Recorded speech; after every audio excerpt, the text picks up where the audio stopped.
Coffee Monday is more than a podcast. It's a movement to reshape the way we approach Mondays and the week ahead. It's about embracing the reality that work doesn't have to dominate our lives. It's about finding that sweet spot where passion, purpose, and a cup of motivation connect.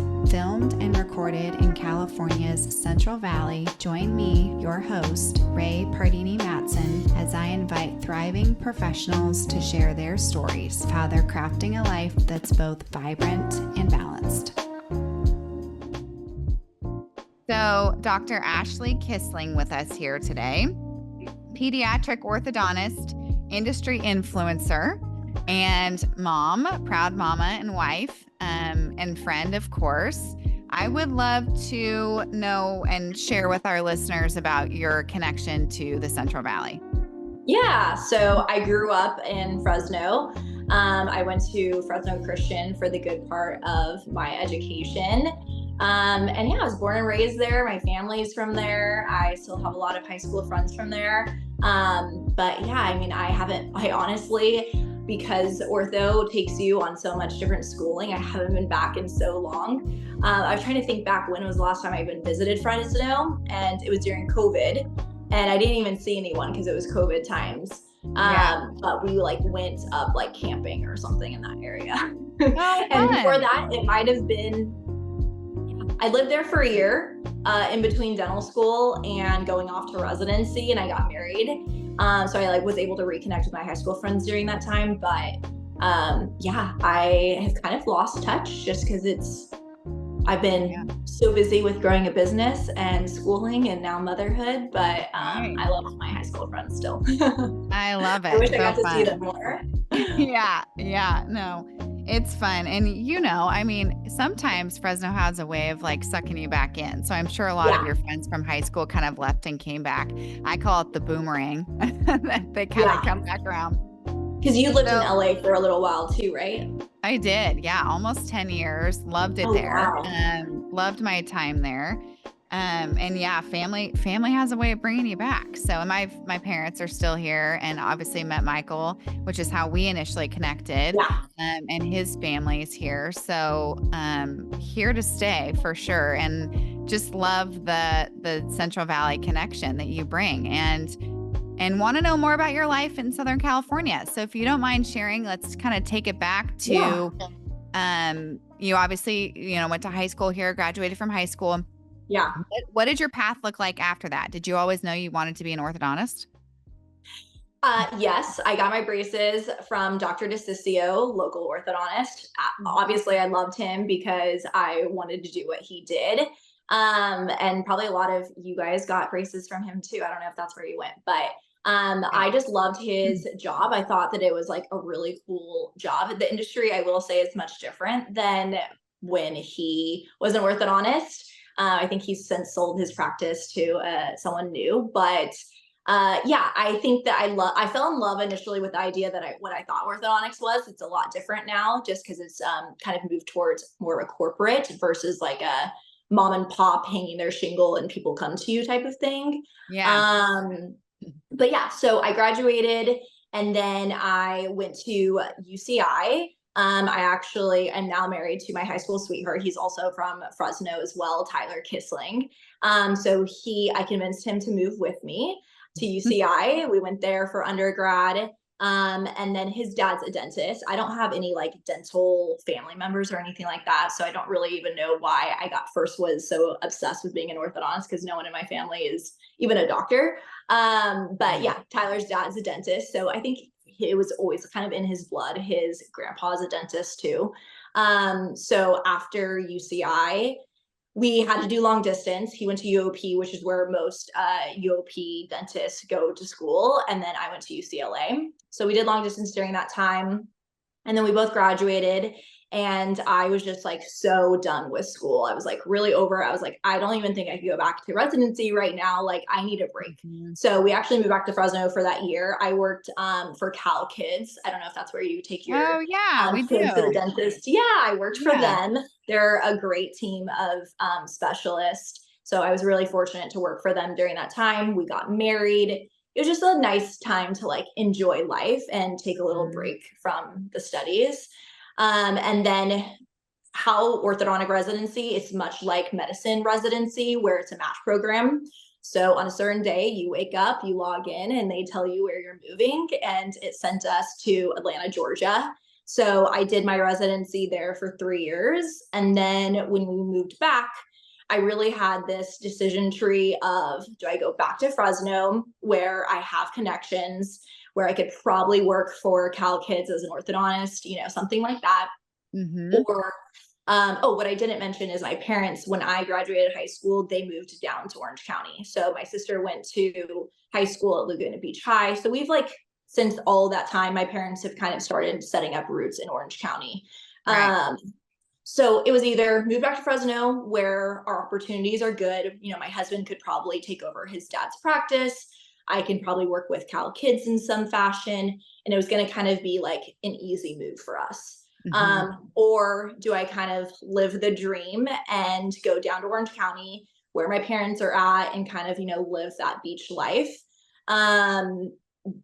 Southern California is very saturated with orthodontists.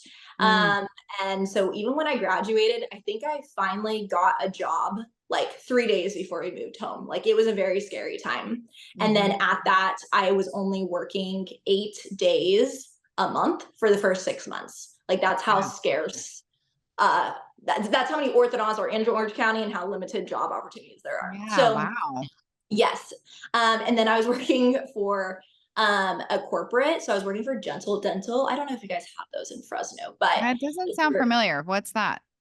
are you familiar with Western Dental? Oh, yeah. Okay, very I don't know how, in the kindest, most gentle way I could put it. I would never have any of my friends or family come be treated by me while I was working at Gentle Dental. Let's just put it that way. I was not proud of the office aesthetic or even the service that's being delivered in those offices. And so I was just honestly really unhappy. I questioned my decision. I was like, maybe we should move back to Fresno. It was just not working out for us here. Then And COVID what was hit. Tyler doing at the time? Was he practicing somewhere?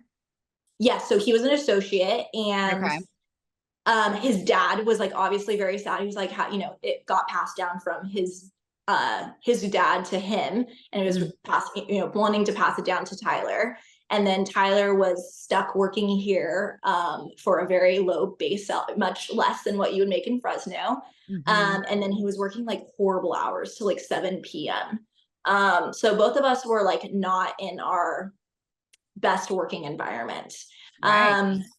And then we just bought a home. We were super excited. And then COVID hit. We were both furloughed. And they did not pay us anything. It was just you're a doctor, you should be fine, whereas they pay their normal employees, they still pay their salaries. Yeah. So we were really stressed during that time to be able to pay our mortgage and everything else. Because I think we bought our home. It was a private loan because our banks wouldn't cover our loan because I didn't have work history, just graduating. And so our whole idea was, we'll refinance once I've been working for long enough. Well, right as that was supposed to happen, COVID hit, and no bank was financing anything at that point. So yeah, there was lots of stress during that time. Yeah. And I really realized that I like to be in control. I'm a type A person. That's probably what's gotten me this far in life. And I was I'm going to take back control. I'm not going to work for anyone else. I know it's super saturated, but I went and signed a lease in the middle of COVID for a startup. And in May, we will be celebrating our 3-year anniversary. Wow. I just got the chills. That's impressive because I feel as you're an entrepreneur and a doctor and a creative, and that's sometimes, at least in my acquaintances and relationships with other doctors, they don't teach you how to run a business in med school. No, there's absolutely no business. I will say that there was lots of faults about my residency program, but one amazing thing is that they ran that like a business. And so I got to see some things, how to do to manage it like a business. But yeah, there's no MBA in the program or anything like that. Yeah. So what made you kind of go all in? This is my time. I'm not going to wait for somebody else to do it. You knew that you were type A. Yeah. You decided to take the risk so the lease that you signed is where your office is currently, correct? So Yeah. And so how'd like you what's make that scary, decision? Yeah. it was just COVID and I was like very depressed. I was like, I just spent 12 years in school for this. Like, this Mhm. is my career. Like, this is not what thought or envisioned my life to be like when I set out to do all these years of schooling. Yeah. And my dad just like had a pep talk with me because he's like, you can go two directions here. You can like Mhm. stay in this very dark, depressed place and be passive and complacent. And that's what most people do, or Mhm. you can redirect your life, take it back over. I know you have it in you and you need to take this risk. Because I was terrified. I was truly terrified, just because it's so saturated in this market. I think if Right. I were to like go set up in the middle of the country, you can hang a shingle and people are going to come to you. Um, where I actually signed the lease was right behind another orthodontist in the same shopping center. So like on the same corner, there's Yeah. two of us. Wow. So it's just, yeah, it was very scary, but I think that I had that decision tree of like, all right, am I going to stay complacent and work for someone else and let them direct the course of my life? Or Mhm. am I going to start from ground zero and build a brand that I'm proud of today? Yeah, amazing. Wow, good for you. That's, such a testament to the fact that you are very entrepreneurial. Obviously, your dad is too, and kind of to your Yeah. point, gave you that pep talk. Sometimes you need that. I feel you on that for sure. So you signed the lease during COVID, but Yeah. obviously, I mean, were you able, well, then what did that look like? Because I've haven't had the pleasure of being in your office in person. Hopefully one day Yeah. I will pop over and say hi because Yes. it looks, I've seen photos, videos, all of it Oh, looks thank you. absolutely stunning. Like, love the aesthetic. I'll share pictures and videos with the listeners as well. But Yeah. how did that, because that you didn't get the space like that. You had to put a lot of work into that, I Yeah. imagine. So what did that process look like? Yeah, the space was a brand new building. So it was literally just one open room. So we really Mhm. had our imagination to go with it. Of course, I worked with an architect. Mm. And for the last probably year, I had been building up my Pinterest on like what this idea of what I wanted it to look like. So him and I worked very closely on the aesthetic. And then it came time to do a interior designer. And I was just kind of like, do I want another person that I have to get on calls with? Like, I really know what I like. Mhm. So I actually forewent any interior designer. I did the entire thing myself. And I think that I was able to do that. My dad does commercial real estate in Fresno, and he likes to build homes. That's like his passion. He had remodeled our house right before we had moved. So we essentially, like, I didn't need someone to be like, here's three different flooring. What do you like? We Mhm. kind of already have a certain flooring that we put in our homes and our so with the help of my parents, we kind of had that selection down. And so Yeah. I just didn't really feel like I needed to outsource and just spend one more Zoom call with someone else, when I feel like I kind of had those resources already. So yeah, I am very the aesthetics are very important to me, whether it be my home, how I dress, or where I work. Yeah, I love that. So when you were thinking of the vision for the office, can you Yeah. describe it? Like, how my biggest thing, and maybe it's a personal thing, but when somebody says describe your style or even like the style of my home, for example, I struggle with that because I feel like my interests don't fit into one box. So how would you describe the style of your office to somebody who hasn't ever seen it? Yeah. So, I really much struggled. Um, we're a pediatric dentistry and orthodontics. So I really Okay. struggled in the beginning with like, do I do a kid centric office design, or do I do Mhm. a design that I'm going to be proud of and that I want to walk through the doors and work out every day? And I just didn't want to work in Disneyland. And so I went with the direction of being able to treat all ages in our office. And I really would feel like it's kind of like walking into your home. It's very warm, but there's some industrial elements. We have some black steel. So it's some warmth with industrial, but then meets like beach shack. Um, So yeah, it has a little surfer beachy vibe with some warmth and some industrial feels. I love At the that. time it was very forward. I feel like that design is a lot more present now, but I feel like we were early into it when I was designing 4 years ago. I love that. So cool. So, okay, I misspoke then. So you don't just serve children as an orthodontist. You serve all ages? I do all ages. So Okay. we can start as young as like 5 years old treating ortho. And then I also see adults in our office. So like say that you didn't wear your retainer and you want to do Mhm. Invisalign, we serve you the Oh, parents as great. well. Okay, good to Mhm. know. And then how did bringing on the dentist partner come about? So, like I said, I was terrified in the very Yeah. beginning to like take on. I mean, our build out was $1 million debt to take on. Mhm. In addition to we just bought a house and student debt and everything else. So I was Yeah. terrified. I really wanted a partner. I actually reached out to a ton of different pediatric owners in the area that had like already built a brand. And that I wanted to partner with them, bring the ortho in, and then start a brand together. And like I said, it was in the middle of COVID. Everyone was like, no, no, no, no. And then I found a pediatric dentist that was a mutual friend, actually, someone from Fresno, Evan Nahigian. He's a dentist in Oh, Fresno.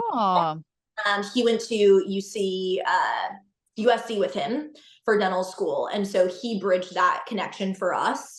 And then I met him, and the plan was to partner at that time.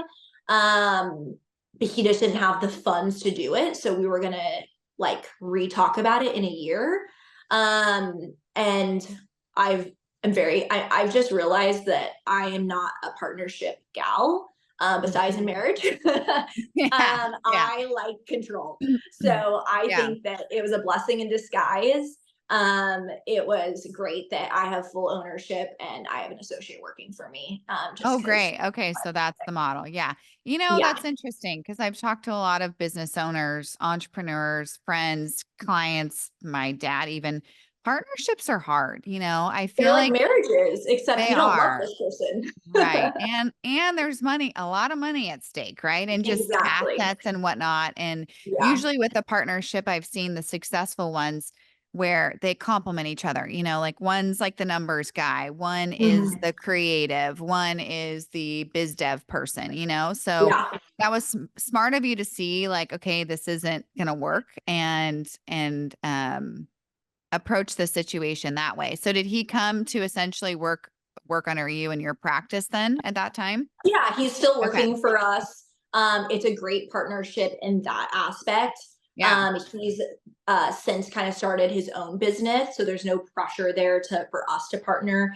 He is really big into airway dentistry, and he performs like tongue ties on infants. So he's really gone in that direction when he's not working in our office, Hmm. and has that company. So yeah, Yeah. it's really worked out well for us. Yeah. Okay. That's there's a huge need for that.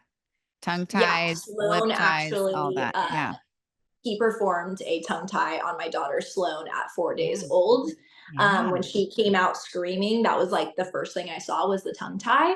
And so I Mhm. felt so fortunate to like have him already on my team. Yeah. And have the whole team there that was one less stress postpartum I had to worry about because No, I already I'm had sure. support there. Mhm. Yeah. So, yeah, I just had a friend recently that there's few in the area in the Central Valley that are able to operate that way. So that's amazing that you have that connection and that he's There's able to do that.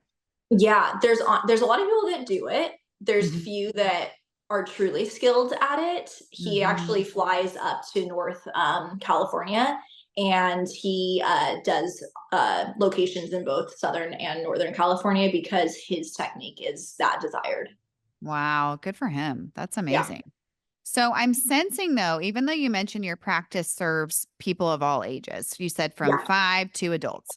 Um, but I feel like in your work experience, it sounds like there's a draw to like a younger audience, and especially in having a pediatric dentist like support you in your practice. So yeah. what's the thought there? Did you know that you wanted to kind of put more of an emphasis on that, or like, other than go the route of something a little bit more adult, I guess? Yeah. What was the thought there? So I think that ortho, or I think that the whole dental field is kind of, like I said, moving away from like a one doctor office to Mm, more of like one location where there's multiple specialties within. It's all under one roof with multiple doctors working out of convenience to reduce overhead, things like that. And so I knew that I didn't want to be the orthodontist working for a pediatric dentist. I wanted it to mhm, be the inverse. And so I decided to have pedo be in-house with ortho, because essentially, the pedo is what feeds the ortho. You have a young patient, in pediatrics, we tell them first tooth or first birthday. So we are building rapport with them and building a dental home with them all the time until they're age like 5 to 7 is when we do the first ortho consult.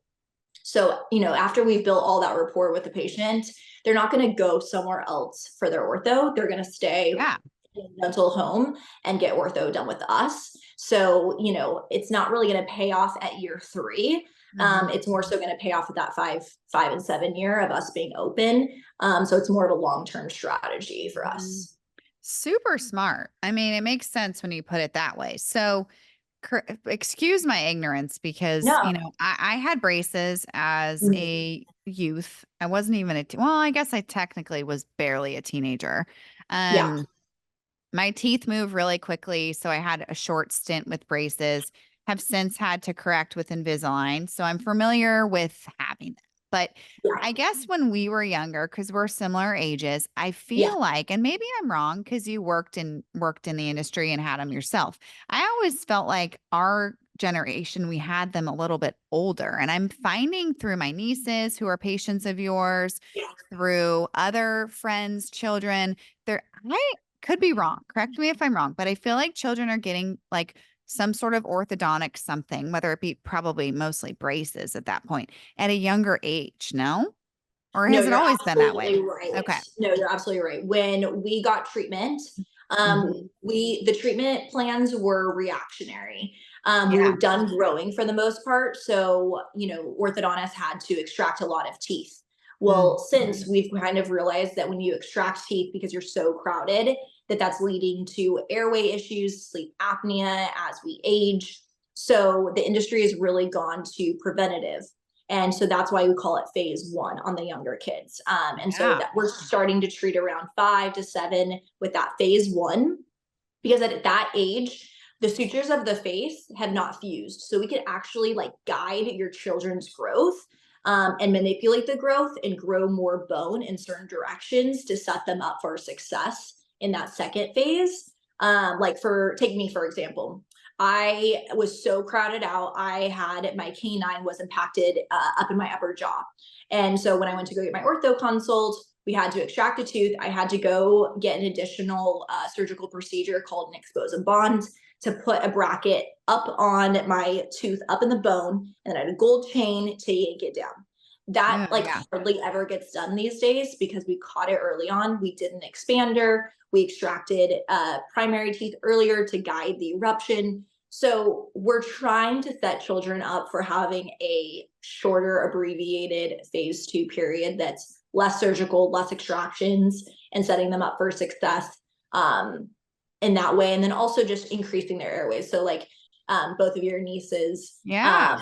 they're in treatment from a young age, setting them up for that overall quality of health. Yeah. I find that so fascinating. I mean, when you put it that way, again, it makes so much sense. But I remember when one of them got braces, I mean, they've been seeing you for years at this point, and Mhm. I just thought, but yeah, they've had them. I think one of them at least has had them twice at this point, right? I mean, how when you say phase They're 1, how both many in between times? phases. Okay. So like Yes, you get them on, you get them off, you let teeth come in and grow, and then you get them on again, or what does that look like? correct. Yeah, Interesting. yeah. Interesting. So, I've also seen just like really cool, innovative things you're doing with braces. Like I've seen the different designs now that certain companies have, and I feel like you're making it fun and cool for young children or teens or preteens to get braces or to go through that process. So, are you finding that the industry is kind of getting more innovative in that way?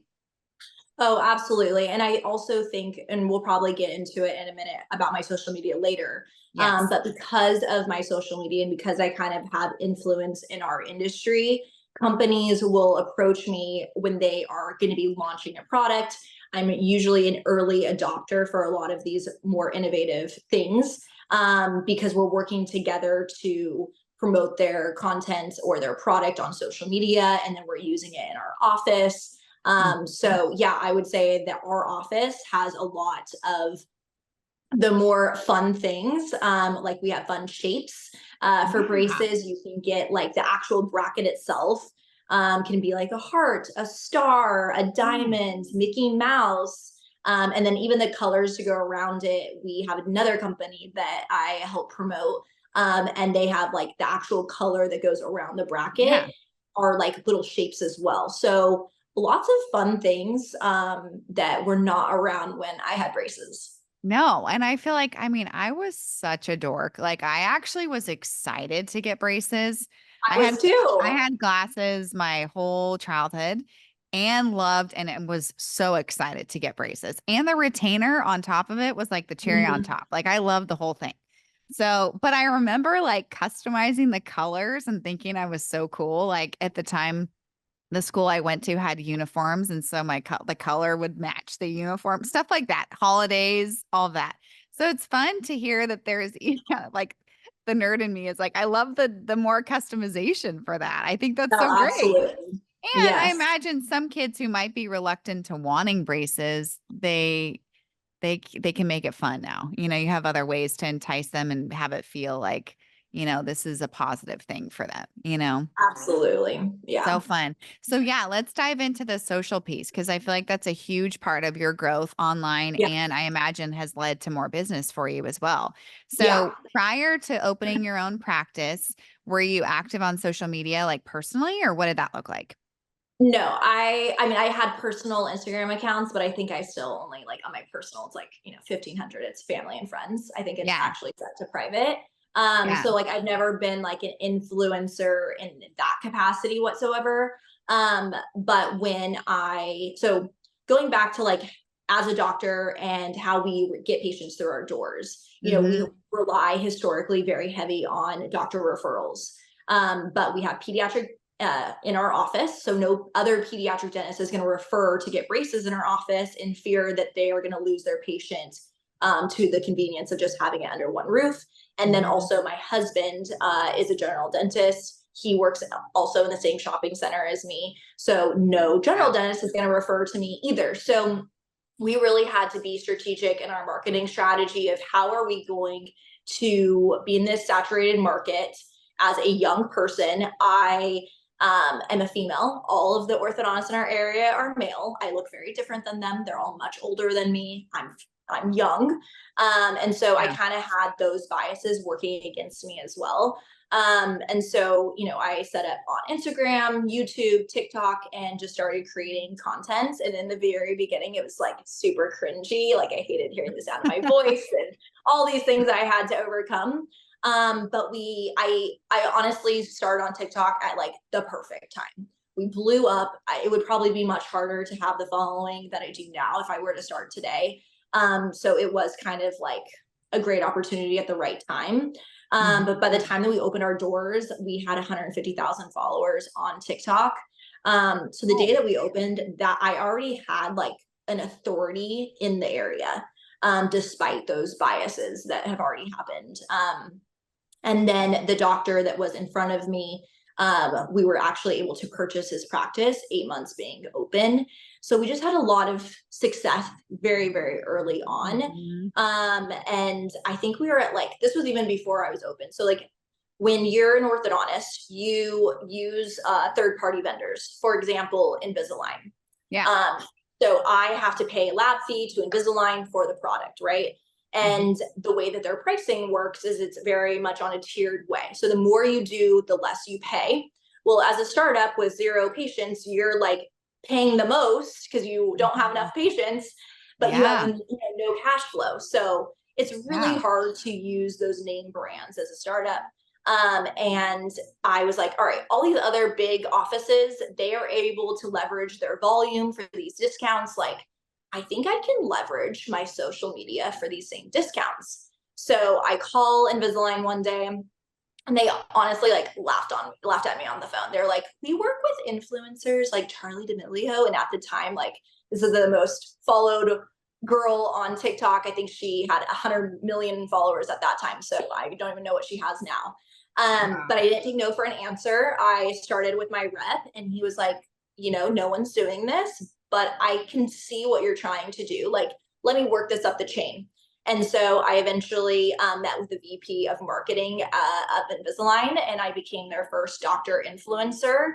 And I was able to get those max discounts as if I was a huge mega practice day one. And so that kind of forged this whole doctor influencer that now Invisalign uses with other doctors. And it kind of segued this whole business model of how I work with all of my third-party vendors. We talked about the shaped braces. Yes. That's how I work with, they're called Wild Smiles. So I produce content for them in exchange. So I'm able to decrease my overhead by leveraging my social media. And then they also pay me on top of it to do that. So it's been a great business model. Traditionally, when you do a startup, you're having to work for other orthodontists for at least, typically, I would say 5 years. I was able to quit all of my other jobs after year one and just focus on my practice because I was getting that additional cash flow through my social media. That's impressive, Ashley. Wow. Very Yeah, cool. so Very cool. yeah, Very innovative. It sounds like you're a trailblazer in that space, which is so cool to see. Thanks for hanging with us here on Coffee Monday. Here's a word from our partners. Ever wonder where the gorgeous flowers from our centerpieces come from? The arrangement is styled by floral artist Darcy Hovsepian of DH Floral, and the flowers themselves are actually grown and sourced from local flower farms right here in our Central Valley, thanks to the creation of the San Joaquin Flower Collective. The San Joaquin Flower Collective is a partnership of small flower farms to provide 100% locally grown ingredients to flower collectives and flower lovers alike. As the first and only source for all locally grown flowers in the Central Valley, their biggest mission is to reduce the need for imported flowers. By streamlining the ordering process with an online shopping experience, prioritizing collaboration over competition, and raising awareness for our local flower movement, they are changing the way farm-grown flowers are bought and sold in the Central Valley. As a wholesaler or a retailer or just a flower lover yourself, you can follow along at SJ Flower Collective on Instagram for their latest happenings and fresh bloom drops. You said you started on Instagram, YouTube, and TikTok, right? Yeah. Mm-hmm. So did you find, and I've heard similar stories where you essentially got in at the right time on TikTok. Right. Where are you now, number of followers on TikTok, and what does that look like? I think we're like 250. So in the last 2 years, another 100K, which, is much slower growth than those first few months. Yeah.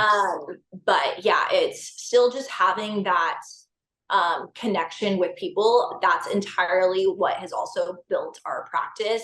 Mm-hmm. I strongly believe that people buy from people. And so, just everyone that has decided to follow me, and then, they see my face every day. So even if they're like thinking about braces or thinking about Invisalign, and then they see my face every day on their FYP page, eventually they're going to be like, you know what? I should really make a phone call with her. And we have patients that drive or out of state even, or drive a few hours past dozens of other orthodontists to see me because they view me as having the authority in the space because they hear me talking about it all the time on their page. Mm-hmm. Yeah, no, I definitely have been following you now for a while too. And I feel like just the content you're putting out there is very educational, whether you're living in your area or not. So what was your thought on strategy for growth there? I personally think that everyone is like missing the mark when it comes to marketing. I think that people are so focused on, I need to sell this product or my service. And I've almost had the opposite strategy of, no, we need to educate, inspire, entertain, grow that following. And eventually they're going to see us the authority, and we're going to make that conversion. I think that, too many people think that they're, oh, well, I'm posting on social media and it's not working for me. Well, no, you're posting advertisements on social media, and that's why it's not working for you. Right. Right. It would be like turning on the TV and just watching commercials all day. We don't engage with social Mm-hmm. media like that. No one wants to be watching Mm-hmm. advertisements. Mm-hmm. So true. So true.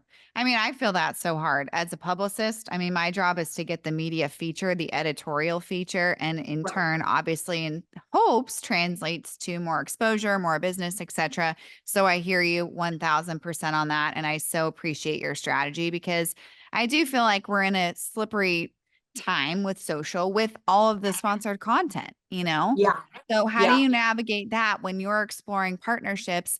It sounds like a large part of your partnerships, or at least the start of them, were third-party vendors, as you mentioned, which I think is super smart and on so many levels.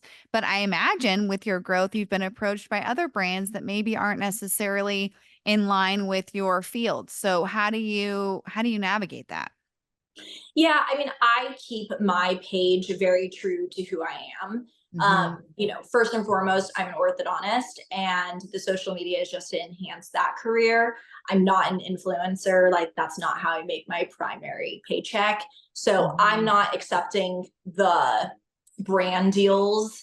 Like, no, I'm not going to be promoting clothing. It's going to be something that we Yeah. actually use in our office, and I believe in the product, and that's just Mhm. more true to staying authentic. And I think that my followers can see that authenticity versus another influencer that might just especially with TikTok Shop now, like, I don't even do it TikTok Shop. I want it to feel like whatever I truly am promoting, this is what we use Mhm. in our office, and I stand by this product. Yeah, I love that. Love that. And I mean, with younger generations going on TikTok, like I imagine a lot of them have seen your page, come across your page and translate into patients, right? I mean, Yes. ultimately, like again, you're not like pitching them an ad, but Right. in theory, that's what it's about, you know? I think that's great. Yeah, I mean, in psychology, there's this term called the parasocial relationship. And essentially, it's a relationship when an individual feels like they have a relationship with a personality through media, like my TikTok scrolling, even though we've Mhm. never met or interacted. And then that's what translates to that buying power. And so that's my whole strategy, is creating that relationship, being they're convinced that they want me to be their orthodontist even before they walk through our doors for a Mhm. consultation. Mhm. So cool. So cool. And it sounds like that's what set you apart. So, you said your practice has been open now for 3 years, correct? Yes, well, it'll be 3 in May. Oh, congrats. That's huge. Yeah. So how I imagine, in an industry that's ever changing and you seem like you just have a strong pulse on what's trending, for lack of a better word. What's Mhm. innovative in your industry, both on social and in your field of orthodontics? How do you stay on top of those? Do you go to conferences? Do you go to classes? Like what does that look like for you in making sure you have a strong pulse on what's to come in your industry? Yeah.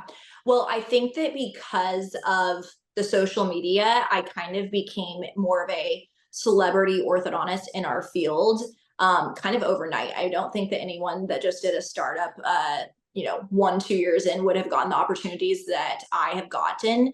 So yeah, I'm Mhm. speaking at a lot of conferences. So then I'm walking around talking to everyone, thinking like, and I'm looking for the people that are early that I haven't seen before at the last conference, seeing if I like them, seeing if maybe we should work a deal. So yeah, that's become a business.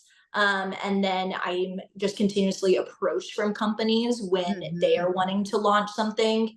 So I think a lot of it is, half of it's kind of me seeking it out, and the other half is being approached. Yeah, so cool. Amazing. And how do you let's fast forward to how old is your daughter now? Sloan.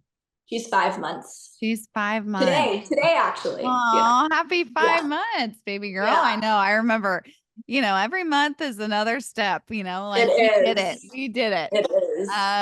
So congrats on that. She's absolutely adorable. And I feel like you and Thank your you. husband are really great about just like continuing to live your lives and travel Yeah. and do all the things that you were doing even prior to having her, which I love and admire so much.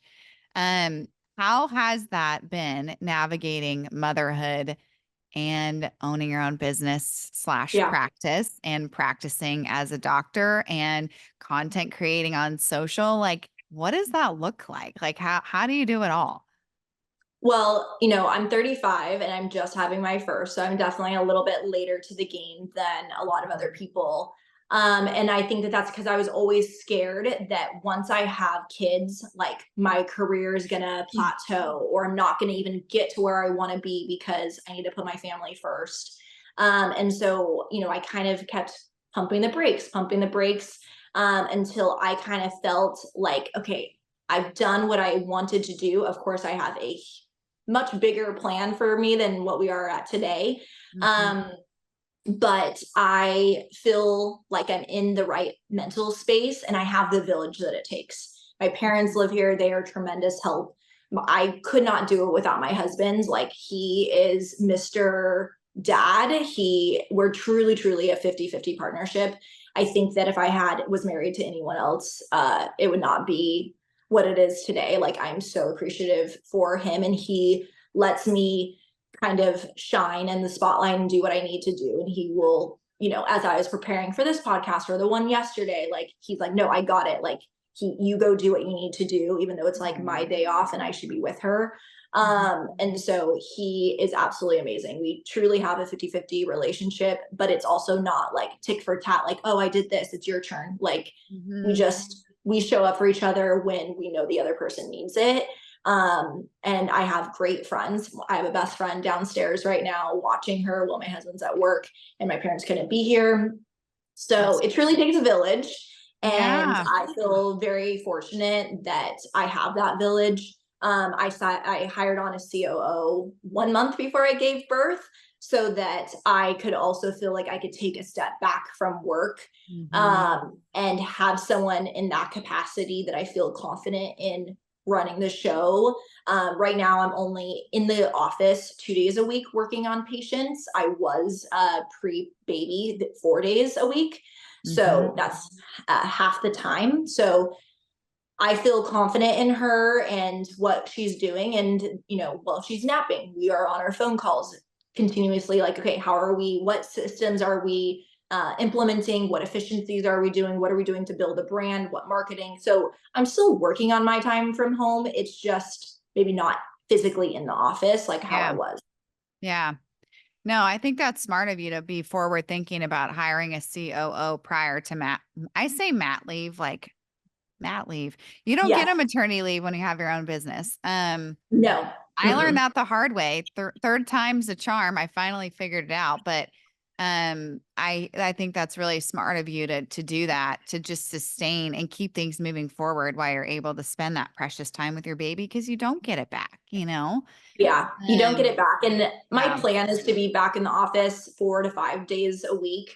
But I want 6 more months, I think, of at least this setup, just so that I'm there for her when she needs me. And then my Yeah. plan is to kind of grind for the next 10 years and then hopefully be home full time, when she's 10 years old and she's really remembering all of those core memories and I'm able to be with her all the time. Yeah, smart. So it sounds like you already have it all figured out. You mentioned you have bigger plans. Do you Yes. want to share anything about that? Is there anything in particular you're comfortable with sharing of what's next for you and your practice and your brand? Yeah, I mean, I think that everything at economies of scale, it just gets better. And so, yeah, our plan is to open up multiple offices in the Orange County area. And Amazing. so that's what that COO is going to be helping us work on. Right now, we're working on the efficiencies of our first office and getting it built like a machine so that we can copy and paste it. So yeah, like I said, I brought her on 1 month before I left. Mhm. And then thank God for her. Melinda Yeah. Shavy, thank you for giving me back my life. Amazing. Um, and and yeah, so she's been with the company for 6 months. Yeah. So we probably have another 6 months before I really feel like we have this working as a machine before I can move her to another location and us work on that. That's impressive. Cause then, yeah, I mean, you're only one person with, so much time.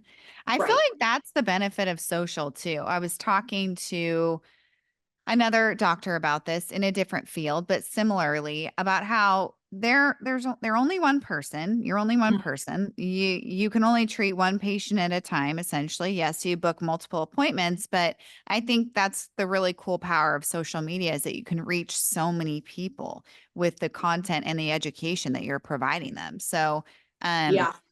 that's another way to scale. Obviously, I know you mentioned it's not your primary source of income, but I do think it's smart of you to be thinking like, especially as a mom, you only have so many hours in the day and you make the Yeah. most of how much more efficient are you working now, right? It's like you're doing phone calls when she's napping and you're doing podcast interviews in a short amount of a short window. So it's like, I think it's smart of you to be thinking in that mindset of just like, moms can do a whole lot. Yes, and I think my mom was a stay-at-home mom, and I don't think I gave her credit. I always looked to my dad as the hero of like he was the businessman, and I'm like, man, mom, your job never turned off. You were, you never come home from work. So Yeah, I I share know. appreciation for everything that my mom did for us and Me sacrificed too. so much. Me too. And that's yeah, 24/7 gig. So I completely am with you on that 100%. I do think our generation's lifestyle is changing a little bit, you know? Yeah. Um I obviously I have some friends that are full-time. I mean, we're all full-time moms, but you know what I mean, essentially Right. stay-at-home moms.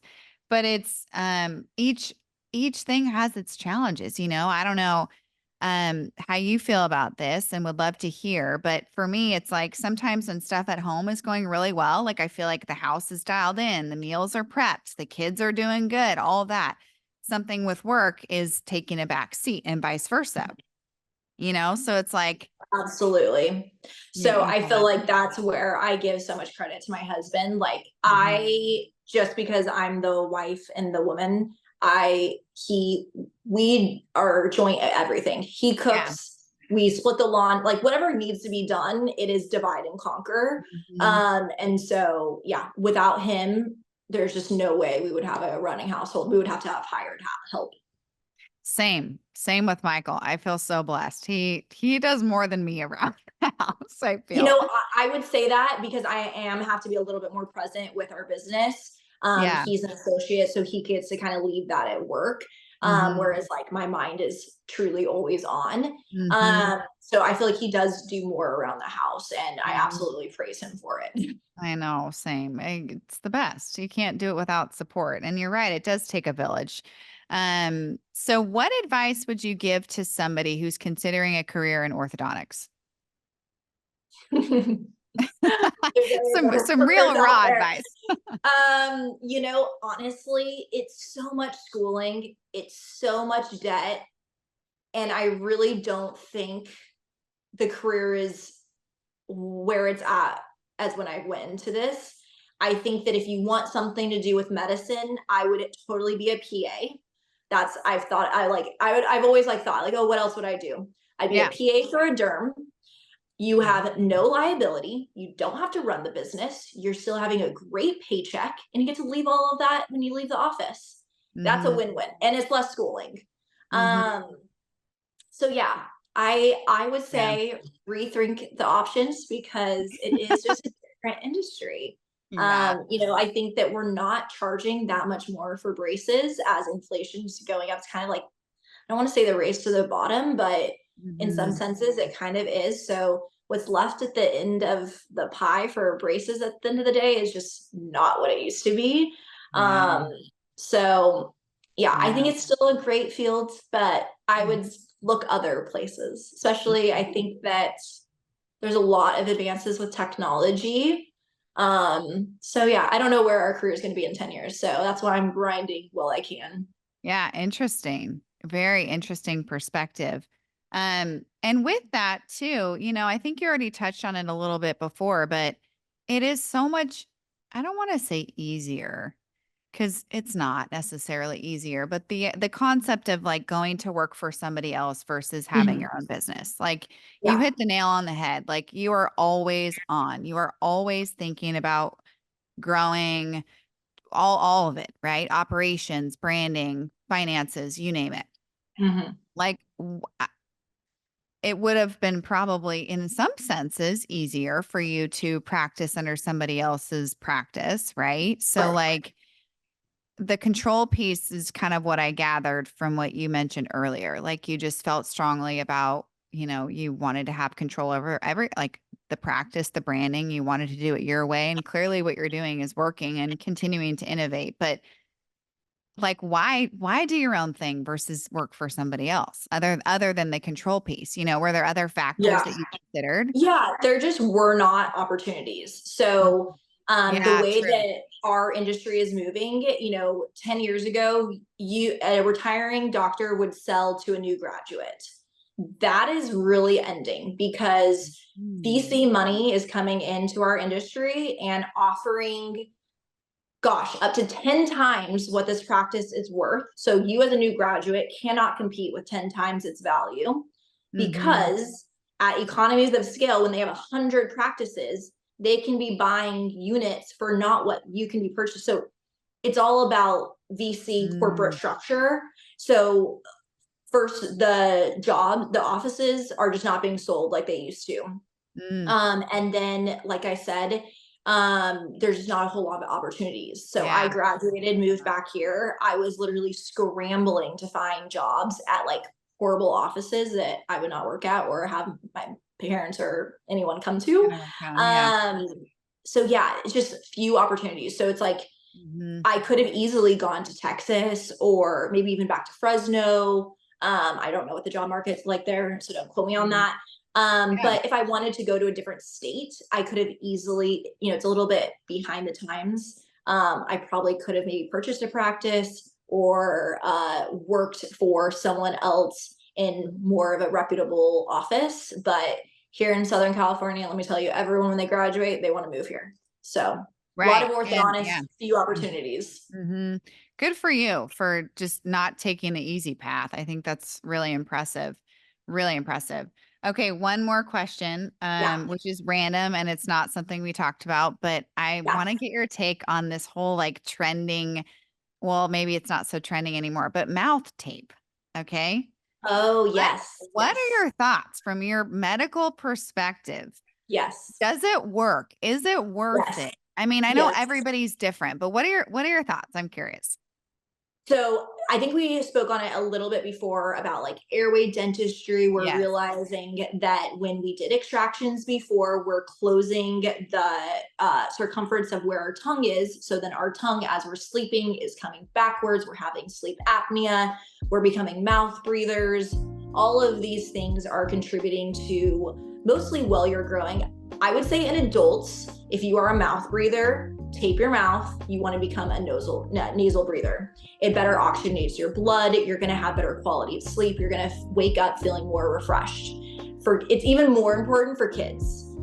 So they make myotape starting at age 5. If your children snores, that's not normal. If your children grinds their teeth, that's not normal. If they are breathing through their mouth, that will actually change their entire growth and development, what they will look like. They will be these long faces, tired eyes.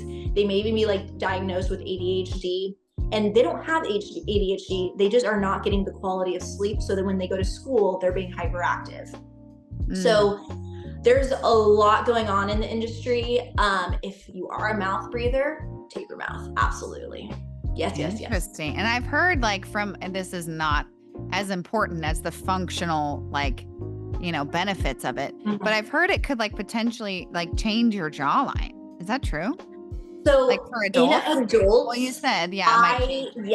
yes. In adults, I have a hard time believing that. We're kind of done growing. I think that you do want to breathe through your nose for better oxygenation, but I don't personally believe in changing our looks. Like mewing is also a thing. I don't subscribe to that in adults. I do subscribe to using your muscle domestication as a child and altering growth and development while we're growing, but I don't subscribe to that when we are done growing as adults. I don't think we change our facial structure at that point. Yeah, no, it makes sense. Love it. You're such a wealth of knowledge. Thank you for taking the time to chat with me. This was so fun, Ashley. Thank you. For those that want to continue to follow your story and your business and your teachings, where can they find you? What are your handles on Instagram and TikTok? So it's going to be the same on Instagram and TikTok. It's SOCO, and then PDO stands for Pediatric Dentistry Orthodontics. Love it. Love it. And I'll link it here as well. Appreciate you so much. Great catching up, and we'll chat soon. Can't wait to come and visit. Thank you. Thanks for listening. Feel free to rate and review this episode here and connect with us on Instagram if you have any thoughts, questions, or any guest suggestions. Thanks.